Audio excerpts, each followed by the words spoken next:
That's interesting. There was a Tana, Elisha ben Avuya, and there was so much, the Romans were persecuting the Jews so much. So Elisha ben Avuya gave up on the whole Jewish religion. How can it be true? They're killing all the Tanoim. So he gave up on everything. The Gemara says that there are two mitzvahs, but the Torah promises arichas yomim, shiluach hakan, kibbut aviyim. There are more than two, but the Gemara only points out these two. Elisha ben Avuya once saw the father asked his son to do shiluach hakan, and then the son got killed. He fell down the ladder, he got killed. Elisha ben Avuya said, how can it be? The Torah promises arichas yomim. If you do kibbut aviyim and you do shiluach hakan, here he did both, and he lost his life, so he gave up on the Jewish religion. But the Yerushalmi has more stories. There was so much persecution for the Romans that he gave up on the whole religion. And he was the one who told the Romans what to do.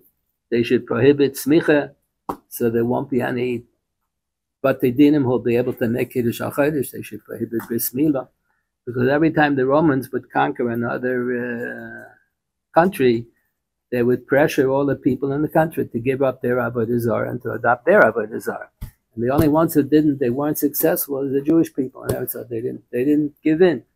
They kept on. They gave up their lives. Al Kiddush Hashem, many enough gave up their lives that they couldn't succeed in changing. So Elisha ben Avuya was the one who was helping them out.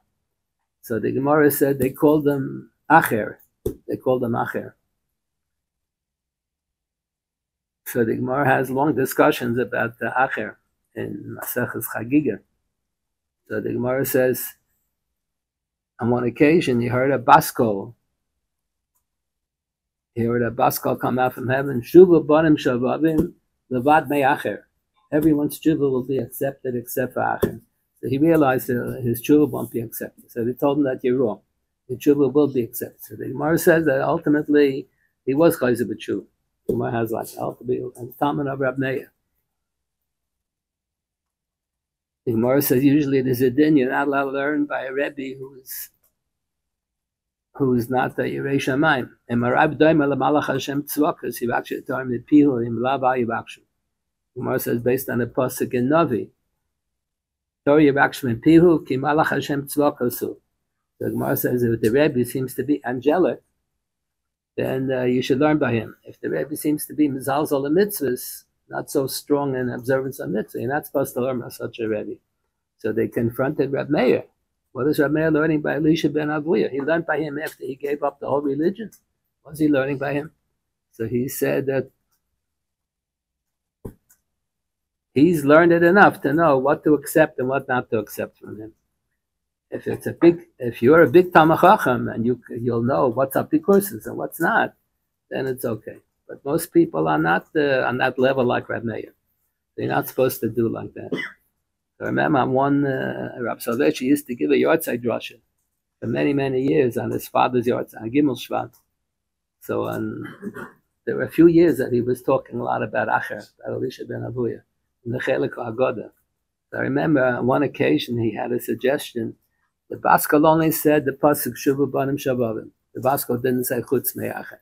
But Elisha was a Tana, so he knew how to darshan psukim. So this pasuk says that the Gizbar sells the steach, some of his magdish the steach huza, and then the Gizbar didn't succeed in having the magdish paid it. Macharas hasad leish acher. He sold the leish acher. So the Gemara has a drasha la'acher v'lo lebein.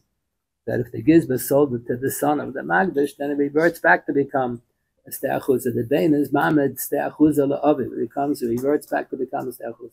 So they made a drasha on the pasuk la'acher v'lo lebein. So Acher, Elisha ben Avuya, made a drasha on this pasuk. Shuva banim shavavim. He heard a baskal coming out from the location where the Beis Hamikdash used to be. He lived after the Churban Abayis. And the baskal just said Shuva banim shavavim. So he made a drasha banim bein v'lo yacher. If he make a drasha Acher v'lo bein, so the same thing bein v'lo yacher. He decided that he is Acher. He decided that he went so far away from Jewish religion that his tshuva wouldn't be accepted. And the other Tanaim said, you're wrong. The world bought him. One Tana says, the Jewish people are nikru banim and nikru abadim. The one time in Kiddushin, one time is Havi Apim. Mizman Shosim Mitzonu Shambakim Nikru Abanim. Mizman Shein Osim Mitzonu Shambakim Nikru Abanim. And we assume that it's not so. Mizman Shein Osim Mitzonu Shambakim. There was a Nikru Abanim. So the whole drasha was wrong. Shuva Banim Shabam. Jewish people are always Banim. You can even do tshuva if you're far away. That was an Eluyas. That Acher heard just the Baskal Shuva Banim Shabam. He made a drasha just like this drasha over here.